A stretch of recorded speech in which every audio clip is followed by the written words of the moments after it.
If you can't build a team, you cannot build a church. My name is Henry, and for the past decade, I have been working with pastors and church leaders to help them grow the church without burning out.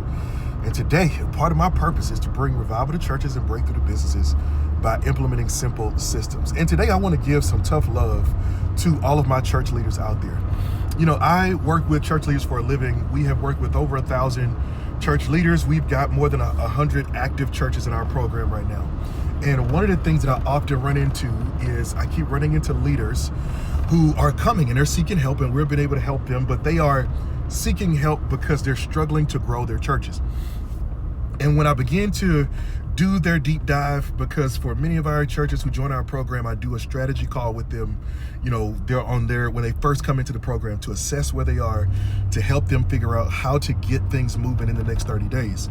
And one of the things that I always ask is, I say, tell me about your team. And more often than not, this is the source that tells me why the church is broken. It is the fact that there are too many leaders who are trying to grow their church, and they have not been able to grow a team.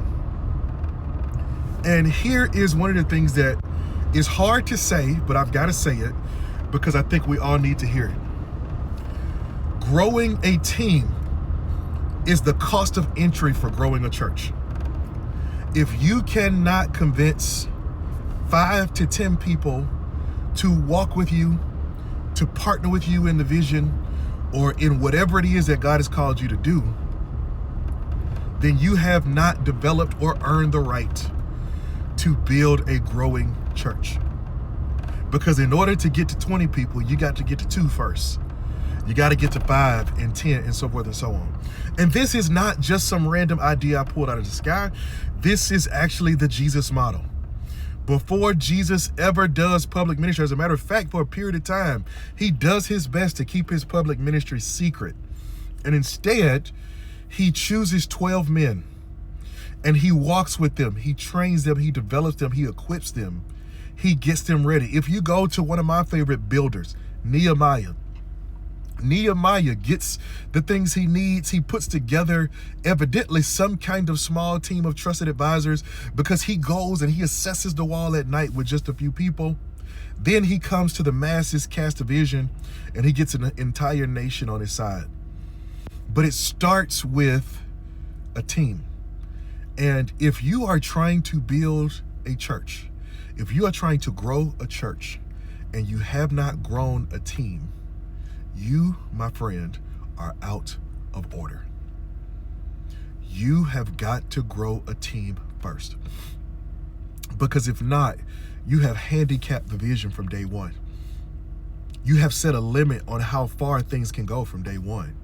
From day one, you have already set it up so that your capacity is so limited that what you're asking God to do would actually break you. Asking him to grow your church and to send you 100 people for Easter, and it's you and one other person, it'll break you. And so instead, what you've got to do is, before you go for the harvest, you got to go for the laborers. That's what Jesus said. Jesus said the harvest is plentiful. The problem is not the harvest. There are tons of people out there to be received. There'll always be people out there. There's enough people to fill up every church in America, and we still wouldn't have enough space. There'll still be people left over. All right? He said the harvest is plentiful. Here's the problem. The laborers are few. So here's what you need to do.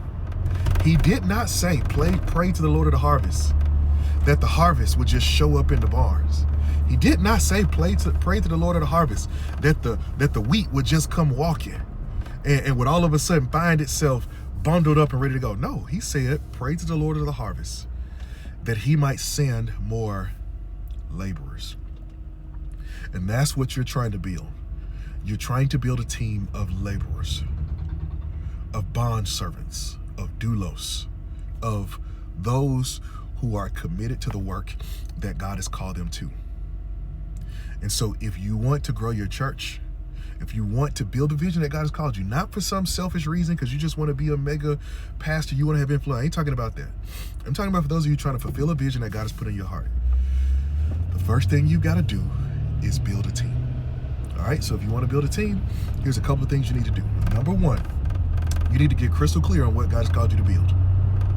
Not just he called us to build a church, he called us to be for the city. That's too vague. Why has God called you to do the unique thing he's called you to do? Why should people pass by 20 other churches to come to yours? Why should they want to be a part? What is your unique expression of the mission? What is the unique thing that you're going to do that's going to help people see what's there? Maybe there's not an apostolic and prophetic church in your city. Maybe there's not a spirit-led church in your community. Maybe you want to be a church for developing people. Maybe your center is providing hope or encouragement. What is the unique thing that you're called to do? You need to get crystal clear on your vision. And one of the first things that I do with our pastors is that I help them put new language to their vision. So you need to do the same. Number two is you need to get clear on the promise that you're making to the people who come to serve with you. Leadership makes a ton, primarily 3 unspoken promises. One of those promises is that I will take you where you cannot go on your own. And so you need to be clear. It is a bad job that talks only about what they want from people and never about what they offer. That's one of my frustrations with church job descriptions. When churches are looking for a pastor, they tell you what degrees you got to have. They tell you you got to have a license and certificate. They tell you what you got to be able to do. And then they tell you absolutely nothing about what you offer. They don't put in that we have a congregation that's willing to follow your vision. They don't put in there that we're salary is going to be, commensurate with, the average median salary for a church our size. They don't put in there that, we're going to send you on sabbatical and make sure we don't run you in the ground. They don't put that in there. You need to do the same thing. If you're asking for leaders, tell them what's going to happen. Jesus said, follow me and I'll make you fishers of men. He says, if you come follow me, what you've been doing for fish, how y'all catch nets full of fish, I'm gonna show you how to do that with people. That's the promise Jesus makes. And then number 3, you've got to learn how to recruit. You got to learn how to go out there and evangelize and recruit. It's always amazing to me how many senior leaders abort and forfeit their role as CEO. Not chief executive officer, but chief evangelism officer. Like, you want to win the city, but you're afraid to go and win a soul. You've got to learn how to recruit. You got to learn how to go out there and win people. Jesus didn't go to somebody else's church and pick off the best leaders and say, let's go build something. Jesus went, got 12 ordinary men. As a matter of fact, he went and got 12 that the rest of us probably would have looked right over. But he built them. He built them. You've got to learn how to go and recruit. Some of you, your journey is going to be a 1 Samuel 22 kind of journey. When David was at the cave of Adullam and he drew to himself all of the misfits, all of the ones who were rejected and thrown away and mistreated. He drew them to himself, and they became one of the greatest armies in biblical history. And so you got to learn to do that. All right.